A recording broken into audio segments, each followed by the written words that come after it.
지난 시간 우리 이제 바울이 죄수의 몸으로 배를 타고 가게 됩니다.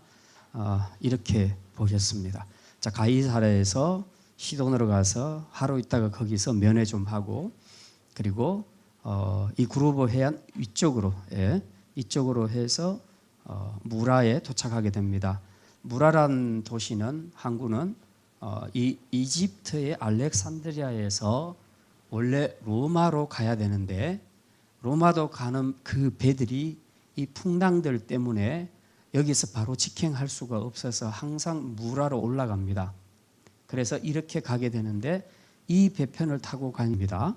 여기서 올라오는 이 알렉산드리아에서 가는 이 배를 갈아탑니다. 그래서 그 일행들이 탄 숫자가 276명이라고 그렇게 기록을 합니다. 이제 이 배를 타고 이렇게 가고 여기서 이제 풍랑이 엄청 심하게 되죠. 그래서 이 풍랑에 어떻게 돼서 간신히 해서 이제 그레데 밑으로 지나가게 됩니다. 이제 섬이 있으니까 아무래도 바람이 불면 이제 좀 바람막이가 될 수 있으니까 좀 낫겠다고 생각하고 이 밑으로 왔습니다. 그래서 간신히 미항에 머무르게 됩니다. 그레데의 한 중앙에 있는 미항이라는 곳에 머물게 되는데, 이제 사도 바울의 생각에는 우리 지난 시간에 말씀드렸지만 이 지중해를 항해하는 데 있어서 적절한 시기가 있고 절대로 안 되는 시기가 있고, 그리고 되기는 되는데 굉장히 위험한 시기가 있다고 말씀드렸습니다. 지금 이 시기는 금식절기, 즉 대속제일이 우리 태양력으로 9월 15일에 해당되는데 9월 15일보다 훨씬 지났기 때문에 지금은 항해가 전혀 불가능한 것은 아니지만 굉장히 위험한 항해가 될 수 있는 시기다. 그래서 사도 바울은 이렇게 힘들게 왔으니까 이제 여기서 머무르자, 여기서 겨울을 보내고 그 다음에 항해할 수 있는 그런 시기가 오면 그때 우리가 로마로 가도록 하자. 이제 사도 바울은 이렇게 제안을 했었죠.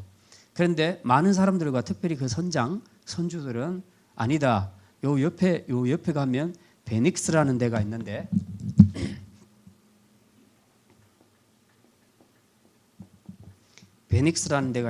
미항보다도 훨씬 더 따뜻하고 겨울을 보내기가 좋다. 그래서 우리가 여기까지 가서, 기왕에 온 거 여기까지 가서 우리가 머무르자. 여기서 겨울을 보냈으면 좋겠다. 사도 바울은 지금은 조금이라도 움직이면 안 된다.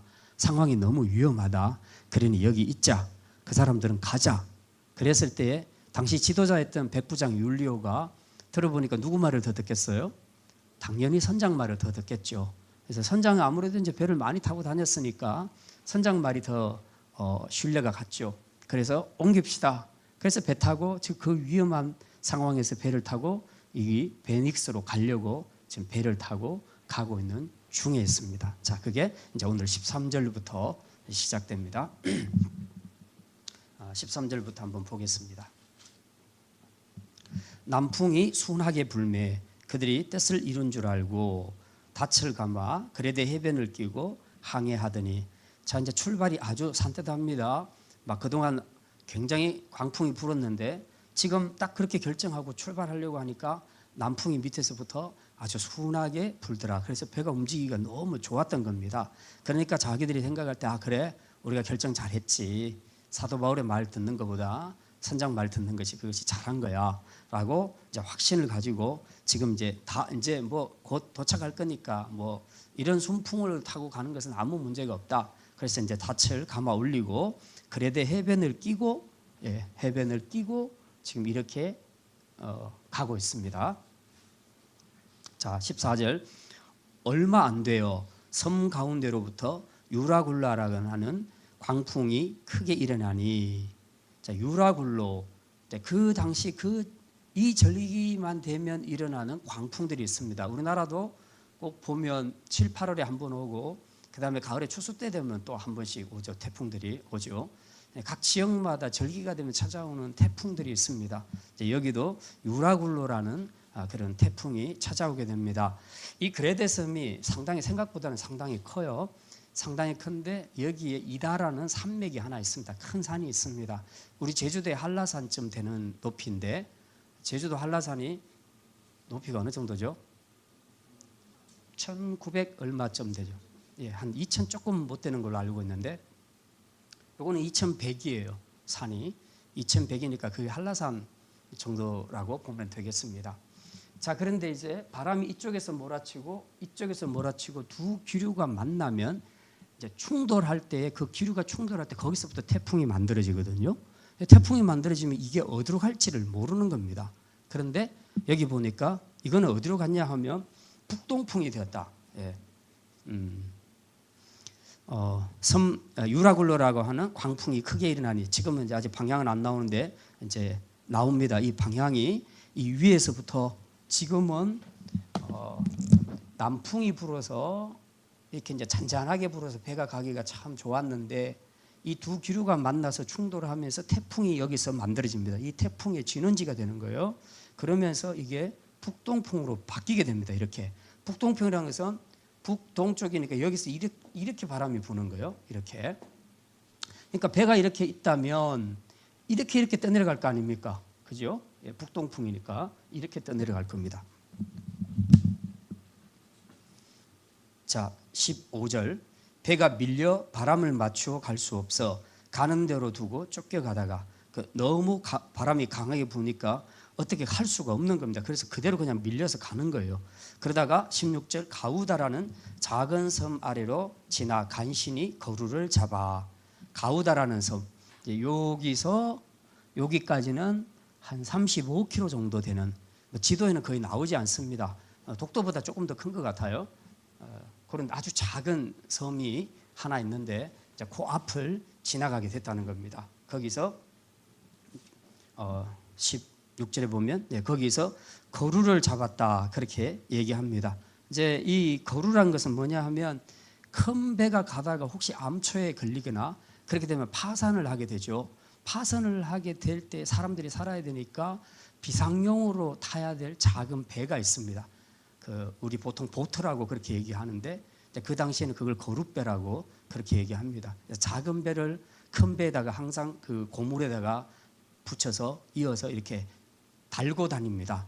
달고 다니는데, 그러다가 큰 배가 파손하게 되면 이제 이 작은 배로 빨리 위급할 때는 빨리 옮겨 타는 비상용으로 하게 되고, 또 어떤 항구 도시는 이 항만 시설이 돼 있지 않는 그런 곳에는 비상 착륙할 때 또 이 배를 사용하기도 합니다. 자, 그래서 이 그룹배를 항상 달고 다니는데, 태풍이 막 몰아치니까 이대로 계속 가다 달랑달랑 계속 달고 가다가는 이 배가 깨질 수 있겠다는 생각이 든 거죠. 그래서 16절에 보면 이 작은 섬, 가우다 작은 섬 아래로 지날 때에, 이제 어쨌든 섬 앞을 지나게 되니까 잠깐 바람을 막아줄 거 아닙니까? 북동쪽에서 바람이 몰아쳐도 아래가 섬이 있으니까 이렇게 잠깐 동안 이제 바람을 피할 수 있죠. 그때 재빨리 이제 선원이 이야기해서 그룹배를 잡아 이제 배로 올리는 겁니다. 지금 16절은 그 이야기를 하는 겁니다. 그 그룹배를 잡아 올렸다. 17절, 끌어올리고 그다음 줄을 가지고 선체를 둘러 감았다.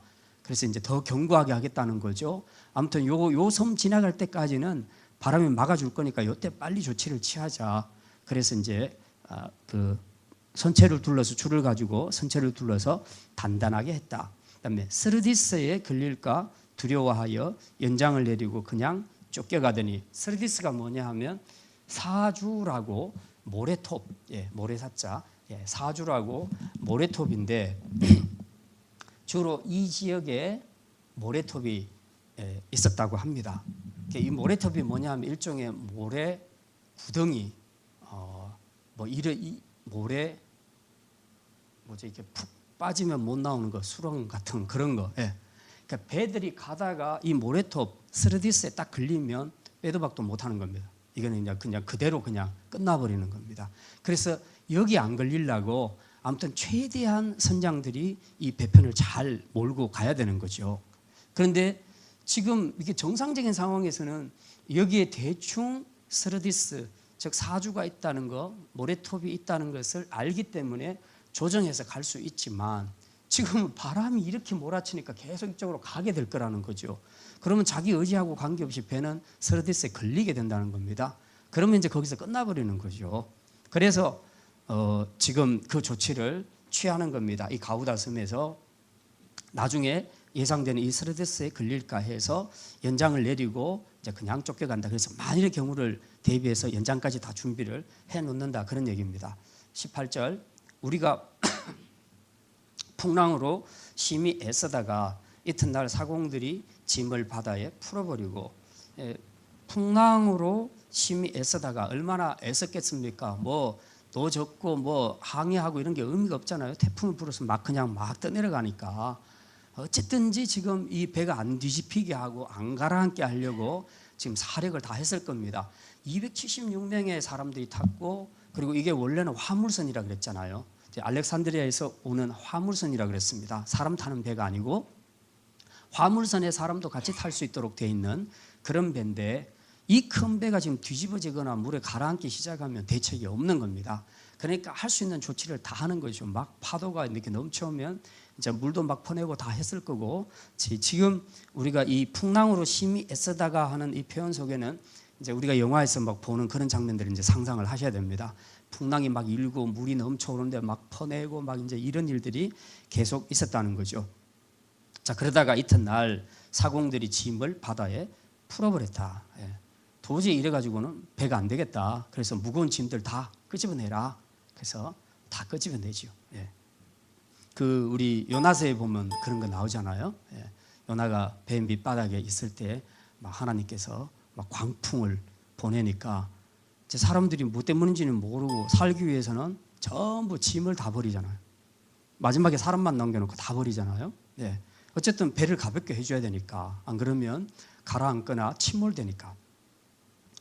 자, 그래서 짐을 바다에 다 풀어버리고 19절, 사흘째 되는 날에 배의 기구를 그들의 손으로 내버리니라. 이제 3일 동안 견디다가 이제 배의 기구들, 그 전에는 어떤 무거운 짐들, 제일 필요가 없다고 생각되는 무거운 짐들을 다 버렸을 것이고, 이제 마지막까지 버티다가 나중에는 배의 기구들까지 다 버렸다. 그렇게 기록을 합니다. 아마 이제 최소한의 양식만 남겨놓고 기구까지 배 안에 있는 의자나 책상이나 꼭 필요한 그런 것들까지도 이제 다 버렸다는 얘기죠. 20절, 여러 날 동안 해도 별도 보이지 아니하고 큰 풍랑이 그대로 있음에 구원의 여망마저 없어졌더라. 해도 안 보이고 별도 안 보이고 아무것도 안 보였다. 무슨 얘기입니까? 지금 날씨가 너무 흐려서 짙은 구름이 다 이제 안개같이 꽉 차 있기 때문에 어디가 어딘지를 모르고, 낮이 돼도 해가 비치지를 않고 밤이 돼도 별이 하나도 안 보이는 겁니다. 그러니까 이게 지금 낮인지 밤인지도 잘 모르겠고 어디로 가야 될지도 모릅니다.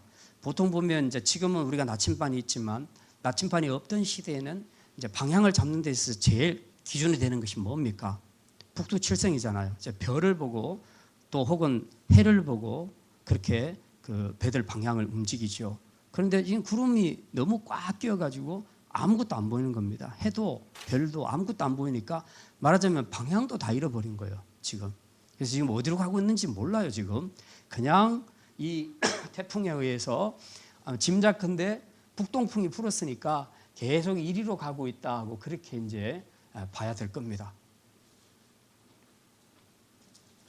자, 그 다음에 21절. 여러 사람이 오래 먹지 못하였음에 바울이 가운데 서서 말하되, 여러 사람이 오래 먹지 못하였다. 당연히 못 먹었겠죠. 지금 풍랑하고 싸우는데 언제 밥을 먹겠어요? 그리고 얼마나 또 멀미는 많이 났겠습니까? 그죠? 그리고 아마 식욕도 없을 겁니다. 지금 이러다가 죽지 않을까 하는 그 판에 막 무슨 음식을 꺼내서 맛있게 먹고 그럴 경황이 있었겠습니까? 그러니까 이런저런 이유로 배멀미도 나고 여러 가지로 이런저런 이유로 해서 아무튼 오랫동안 밥을 먹지 못했습니다. 자, 기운이 없어서 다 그러고 있고, 머릿속에는 이 풍랑이 언제 그치나, 우리는 과연 살 수 있을까? 배에 탄 사람들의 머릿속에는 그거밖에 없죠. 지금 밥이 문제가 아니고 그거밖에 없는 겁니다. 자, 가장 절망적인 위기에 있을 때 바울이 드디어 일어서서 말합니다. 여러분이요, 내 말을 듣고 그레데에서 떠나지 아니하여 이 타격과 손상을 면하였더라면 좋을 뻔하였느니라. 지금 여기 그레데 섬 이 미항에서 여기서 안 움직였어야 된다는 거죠. 이 그레데는 그 우리 역사에서 말하는 크레타 섬입니다. 크레타 섬. 이거 안 움직였어야 된다는 겁니다. 근데 내 말 안 듣고 움직였지 않냐.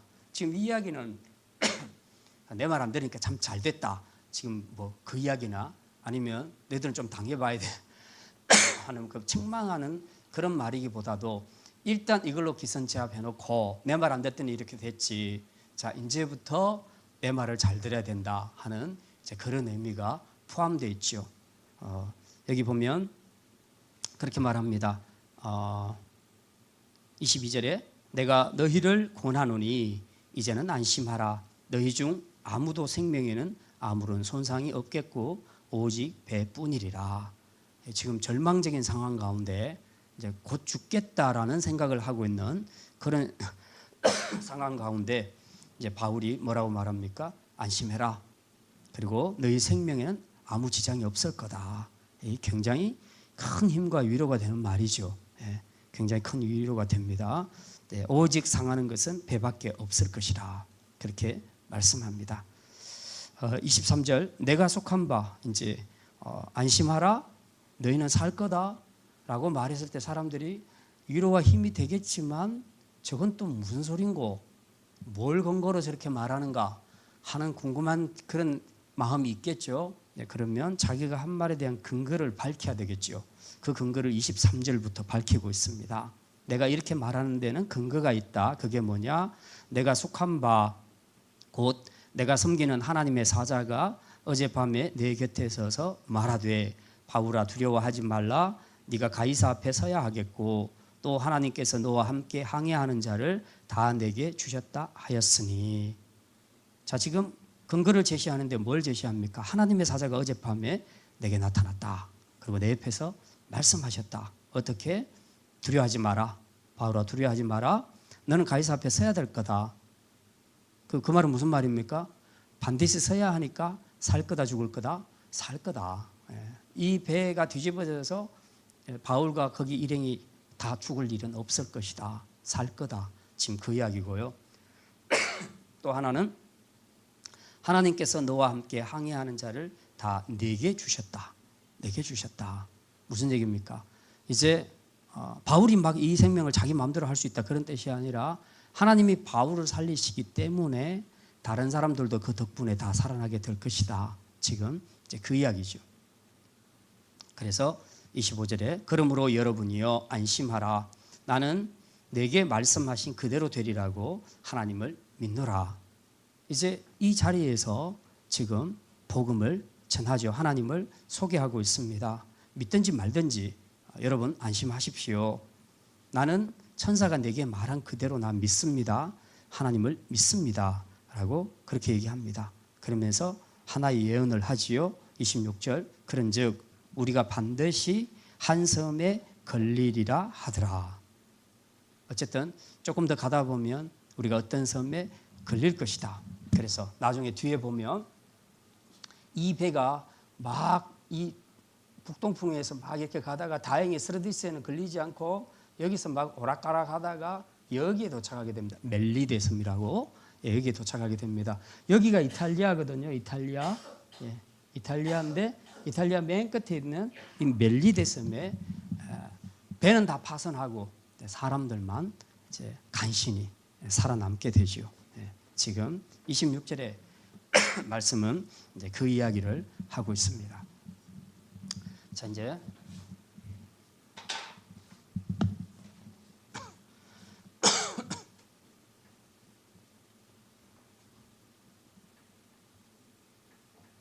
오늘 간단히 몇 가지 말씀 생각합니다. 우리가 살다 보면 인생에서 이제 광풍을 만날 때가 있습니다.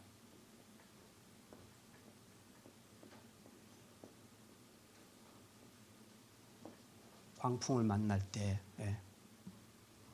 이 광풍을 만날 때 우리의 반응들을 보면서 오늘 본문에 있는 말씀으로 우리가 생각할 수 있는 첫 번째 말씀은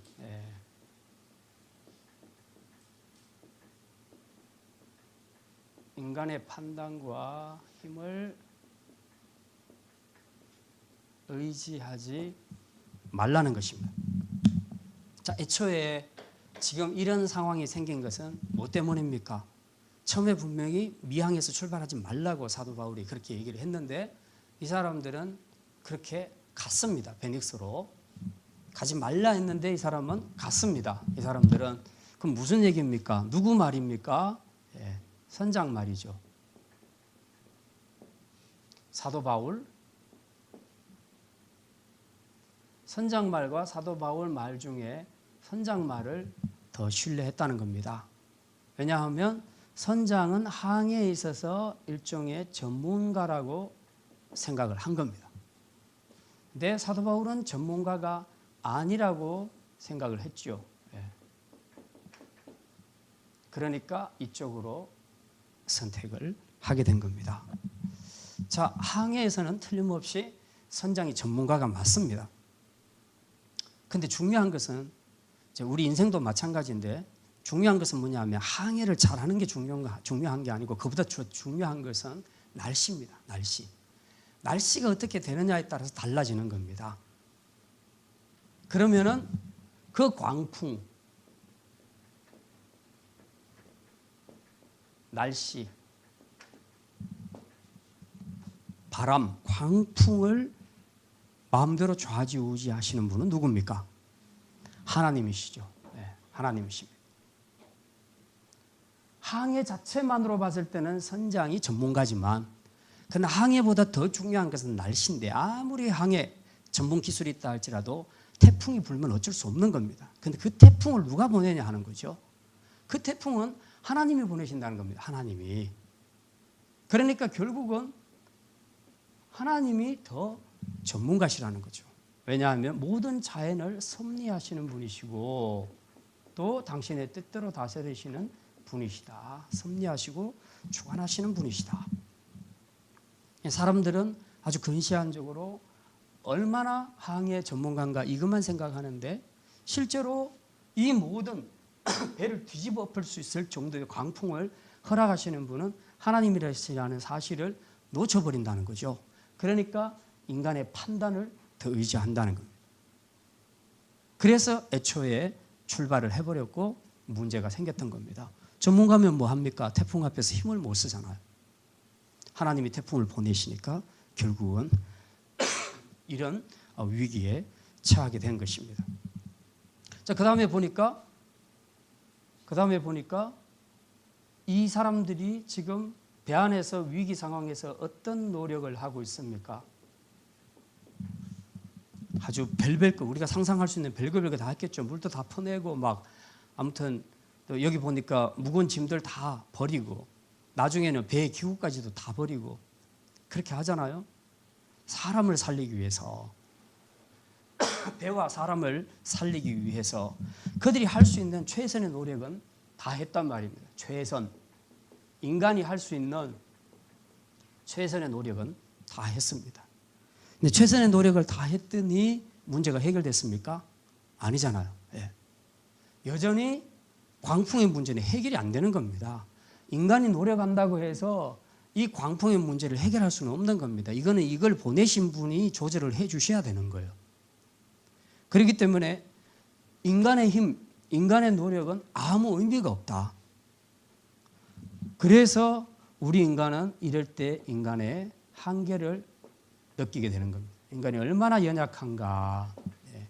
전문가조차도 떨 수밖에 없는 무용지물이 되어버리는 이런 인간의 한계를 느끼게 되는 거죠. 타이타닉 보세요. 그렇게 암초에 부딪히니까 뭐 선장이고 뭐고 뭐 필요 있어요? 다 죽는데 뭐. 다 죽는데. 결국 마지막 이런 위기의 상황에서 인간이 느끼게 되는 것은 인간은 의지할 것이 못 되구나. 인간은 정말 연약하구나. 아무리 똑똑하고 전문가라 해도 어떤 문제 앞에서는 결국은 아무런 도움이 되지 못하는구나 하는 것을 깨닫게 되는 겁니다. 바로 그럴 때 우리 인간이 해야 될 것은 최선의 노력이 아니고 이 광풍을 지금 없애주실 하나님께 기도하는 겁니다. 하나님께 엎드리는 겁니다. 이게 답이라는 거죠. 위기 상황에서 우리가 해야 될 것은 뭘 열심히 내 힘으로 막 노력하고 이런 것이 아니고 이 문제가 어디서부터 왔는가를 보면서 근본적으로 이 문제를 지금 주관하시는 그 하나님 앞에 엎드리는 거죠. 그 하나님께 기도하고 구하고 그 하나님을 찾는 것이 이게 우리가 해야 할 일이다. 광풍을 만났을 때 우리 인간이 해야 될 것은 바로 이거다 하는 것을 이제 우리가 기억을 해야 되겠습니다.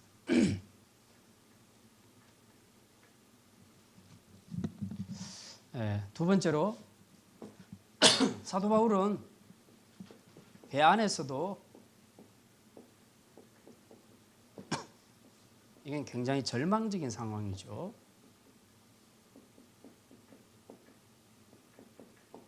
배 안에서도 하나님을 증거합니다. 절망적인 상황에서 하나님을 증거합니다. 오늘 여기 보니까 자, 짐 다 버렸죠. 나중에는 배 기구도 다 버렸죠. 이제 버릴 수 있는 건 다 버렸습니다. 인간으로서 할 것이 아무것도 없는 상황입니다. 이제는 정말 계속 이게 불어와서 배가 침몰하거나 뒤집어지게 되면 그건 끝나는 거예요. 인간이 할 수 있는 것이 아무것도 없는 그런 상황입니다. 거기다가 지금 이게 음식도 못 먹어서 사람들이 지금 기진맥진해 있는 그런 상황입니다. 한마디로 구원의 소망이 끊어진 상태예요. 지금은 해도 달도 별도 안 보이고 망망대해에서 지금 그냥 뭐 자기 힘으로 가는 것이 아니라 그냥 바람에 의해서 그냥 막 표류해서 막 떠돌아다니는 거죠. 그때 사람들이 느끼는 절망감, 그 공포감 이게 어땠을까? 이제 저는 배 안에서 이런 것들은 별로 못 느껴봤는데 뭐 산에 가서도 가끔씩 길을 잃어버리면 막 굉장히 두려운 생각이 들 수 있거든요. 그래도 그거는 내가 어쨌든 육지니까 어떻게 찾으면 나갈 수 있잖아요. 근데 이게 바다 위에서는 불가능하잖아요. 제일 위험한 것이 바다하고 공중 아닙니까? 비행기에서 사고 나면 대책이 없잖아요.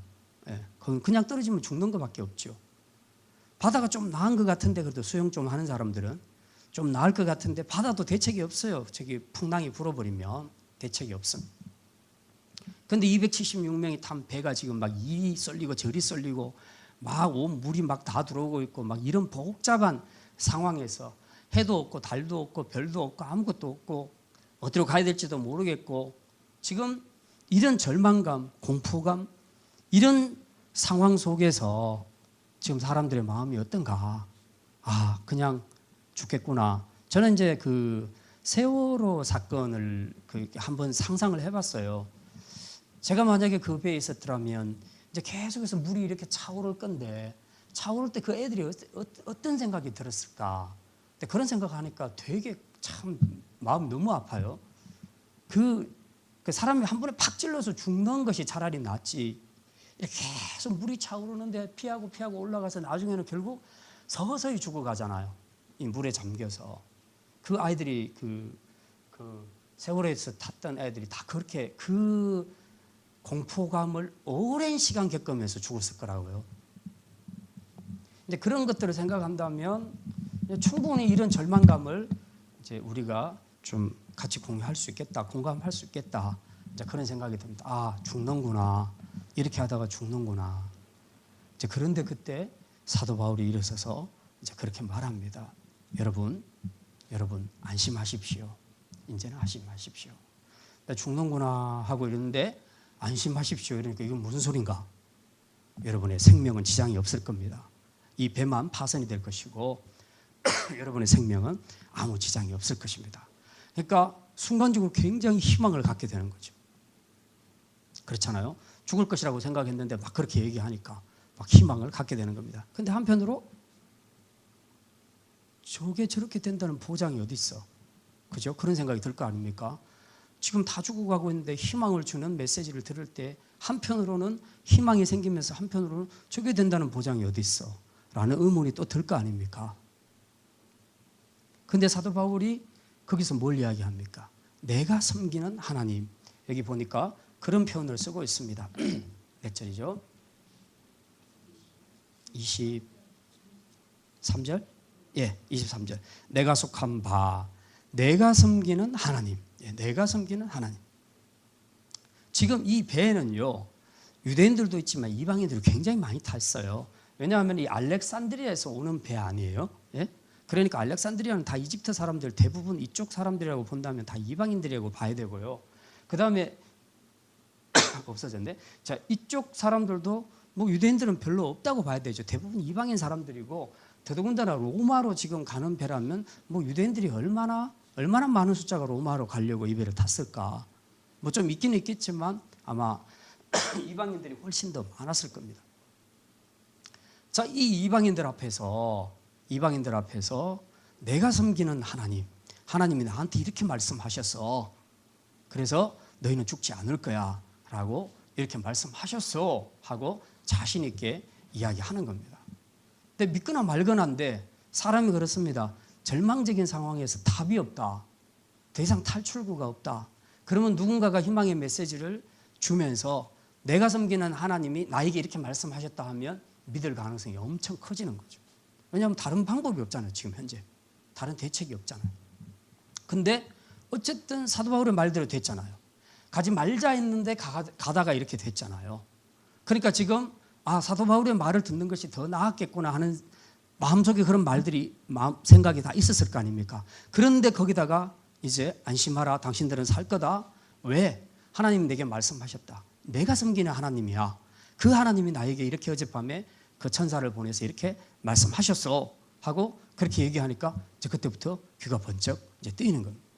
그래서 말씀을 듣게 되지요. 뭐 사도행전에서는 이 사람들이 나중에 다 예수 믿었다 이런 표현들은 나오지 않습니다. 그런데 더 이 26절의 예언이 있죠. 26절 그런즉 우리가 반드시 한 섬에 걸리리라. 이게 이제 멜리데 섬인데 이 멜리데 섬에 실제로 사람들이 여기에 도착하게 됩니다. 배는 이제 다 부서지고 사람들은 간신히 남아서 이제 살게 되죠. 자, 이쯤 되면 사람들이 하나님 믿지 않겠습니까? 사도 바울의 말을 더 믿지 않겠습니까? 지금 상황도 벌써 선장보다는 사도 바울의 말이 더 맞다는 쪽으로 마음이 많이 가 있는데 이 예언까지 26절의 예언까지 이루어졌을 때는 더 확실하게 하나님을 믿을 거라는 거죠. 그렇잖아요. 자기가 지금 거의 죽을 뻔한 상태에서 살리라는 예언을 주셨단 말이죠. 근데 그 예언이 자기 생각이나 느낌이 아니라 하나님이 내가 섬기는 하나님이 나에게 주셨다. 그래서 그 하나님을 강력하게 지금 전하고 있습니다. 내가 믿는 하나님이 이런 하나님이요. 광풍을 보내시는 하나님이요. 그리고 우리 미래가 어떻게 될지를 다 알게 하시고 알려주시는 하나님이시오. 라고 지금 자신 있게 하나님을 증거하고 있는 겁니다. 그러니까 사람들이 마음이 움직이기 시작하게 되는 것이죠.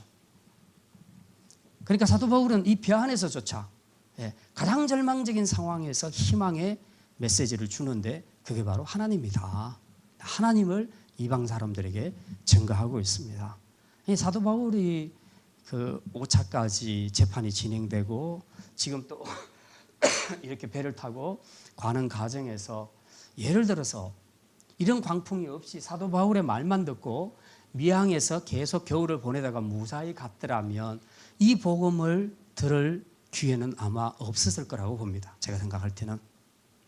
그런데 이 광풍 때문에 물론 이 주장은 선장들이 했고 믿음으로 결정하지 않은 일들이었지만 하나님은 이 역사까지도 다 당신 편으로 만드신 겁니다. 그래서 가장 절망적인 상황에 빠뜨려 놓고 거기서 희망의 메시지를 주시는 것이죠. 그게 바로 하나님이시다. 하나님께서 당신의 생명을 쥐고 계신다. 그 이야기를 지금 사도 바울이 하는 겁니다. 그러니 이게 모든 것이 사도행전 1장 8절을 향해서 가고 있다는 걸 이제 우리가 확실하게 느낄 수가 있습니다. 하나님은 배 안에서도 이렇게 역사하시는구나. 사도 바울을 통해서. 그리고 사도 바울은 이런 기회에 진짜 자기가 믿고 있는 하나님을 제 사람들에게 증거를 하는 겁니다. 그러니까 우리가 전도할 때도 보면 저도 그 전도 폭발을 훈련할 때 제가 훈련생으로 있을 때 그 서울 성모병원에 가서 했는데요. 그때 복음을 전하는데 이제 저를 지도하는 사람이 하나 있고 제가 훈련생이고 그리고 이제 제 옆에 거기 아무나 환자를 하나 만났습니다. 만나서 이제 복음을 이제 막 전하기 시작하는데 너무 잘 듣는 거예요. 진짜 잘 듣는 거예요. 그러니까 막 내가 기분 너무 좋은 거야. 그래서 막 복음을 전하는데 다 끝나갈 무렵에 이제 예수님 영접하는 기도 하잖아요. 그걸 하는데 이 사람이 뭐라고 얘기하냐면 빨리 좀 해달래, 빨리. 빨리 좀 해달래. 나 지금 영접할 마음 다 돼 있으니까 빨리빨리 기도해야 돼. 빨리 진행하래. 너무 느리대.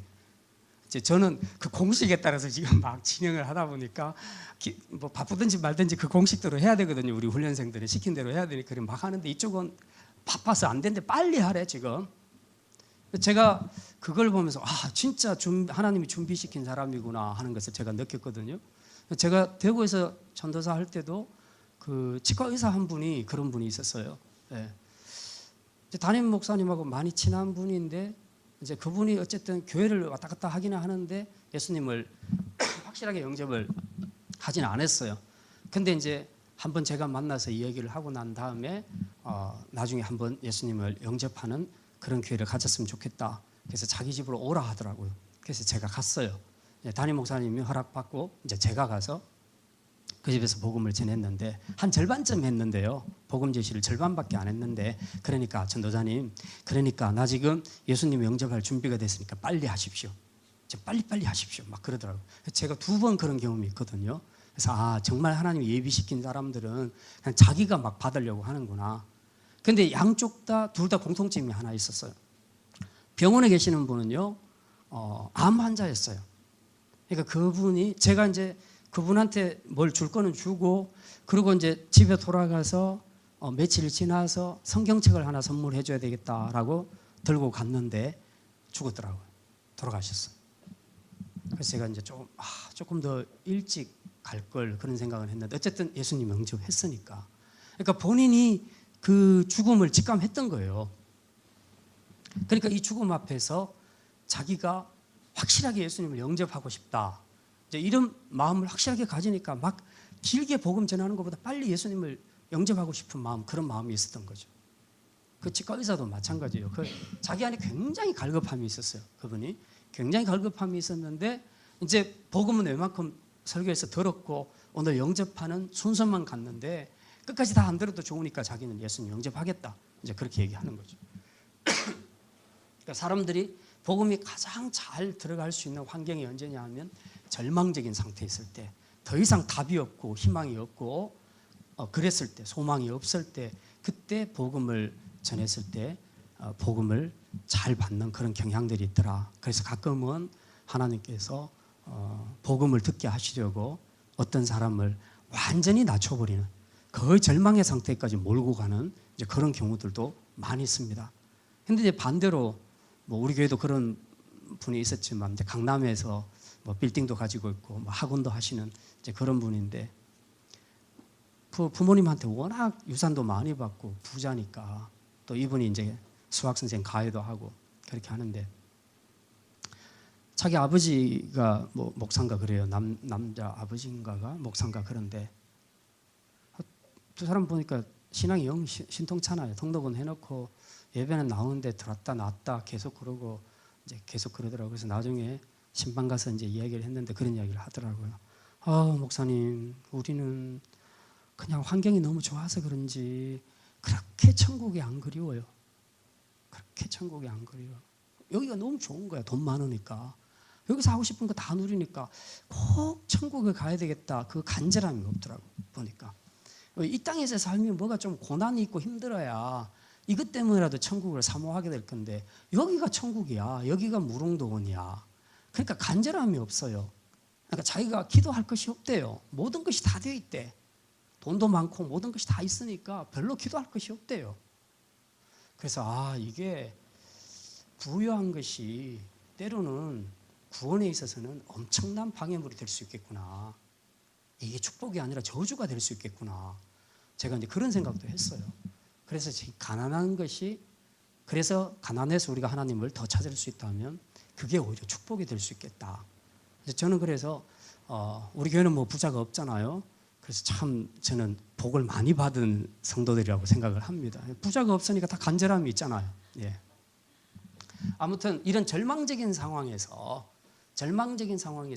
복음을 받아들이는 그런 열린 마음들이 많기 때문에 이럴 때를 놓치지 않고 바로 사도 바울이 일어서서 절망에서 희망의 메시지를 던지고, 그리고 비록 배 안에서 참 그 배도 고프고 다 힘든 상황이지만 자기가 섬기고 있는 그 하나님이 어떤 분인가를 확실하게 보여줬다는 거. 예.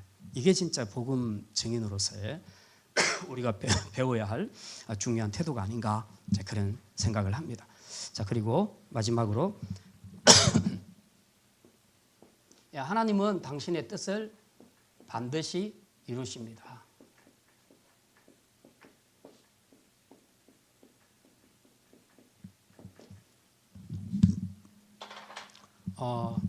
이 사도 바울에게 천사를 보내서 하나님이 주신 말씀은 너가 반드시 가이사 앞에 서야 된다. 그렇게 말씀을 했잖아요. 지금 모든 이 일련의 사건, 이 광풍이 일어나서 진행된 이 모든 일련의 사건은 생각하기에 따라서 이런 광풍 속에서 사도 바울이 가령 믿음이 별로 없었다면 내가 로마로 가서 복음을 꼭 전하려고 했는데 하나님 부르시면 여기까지구나.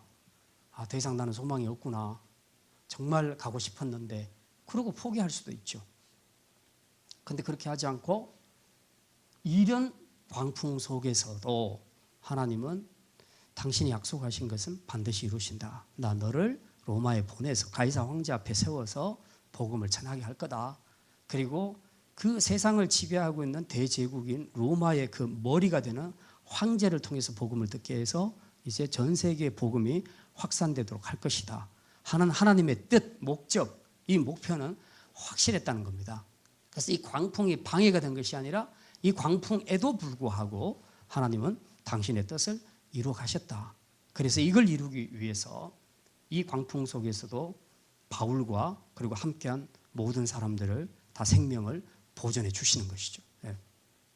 그러니까 하나님은 광풍하고는 전혀 관계없다. 어떻게 보면 하나님 광풍을 보내셨으니까 그런 것이 사람 눈에는 역경이고 방해물처럼 보여도 절대로 그런 것과 관계없다. 하나님은 그것과 무관하게 당신의 뜻을 이루어 가시는 분이다 하는 것을 분명히 보여주고 있습니다. 그리고 두 번째로 말하는 것은 내가 너에게 여기 배 안에 탄 사람들의 생명을 다 맡긴다. 그렇게 말씀하셨습니다. 물론 1차적인 의미는 나 너 구원할 거야. 그리고 이 배에 탄 사람들도 다 함께 구원할 거야. 그런 의미로 여기 있는 사람들의 생명을 너한테 맡긴다. 그렇게 말씀하신 거지만 사실 결과론적으로 놓고 보면 아까 제가 말씀드렸던 것처럼 이 배 안에 있는 사람들이 이 멜리데 섬에 나중에 도착했을 때에 더 확실하게, 지금도 그렇지만 이때는 더 확실하게 하나님이 살아계신다는 것을 믿게 되고 사도 바울이 믿고 있는 그 하나님을 내가 믿어야 되겠다는 생각을 확실하게 갖게 됐다는 겁니다. 갖게 됐을 것이 확실하다는 거죠. 그렇게 본다면 하나님이 이 배에 탄 사람을 너한테 맡기겠다고 얘기했을 때 그거는 단지 육신의 생명만 보존한다는 뜻이 아니라 영혼을 구원한다. 여기 탄 배에 탄 사람들의 영혼의 구원까지도 하나님께서 너를 통하여 이루겠다 하는 그런 의미가 숨어 있다고 저는 그렇게 생각을 합니다. 그래서 결국은 하나님은 어쨌든 마지막에는 이 사도행전 1장 8절 말씀을 배 안에서도 광풍을 통해서도 또 천사를 통해 주신 말씀을 통해서도 하나님은 확실하게 한 목표를 향해서 계속 그 상황을 인도하셨고 그리고 마침내 당신의 뜻을 이루셨다 하는 것을 이제 우리가 이 사건을 통해서 깨달았습니다.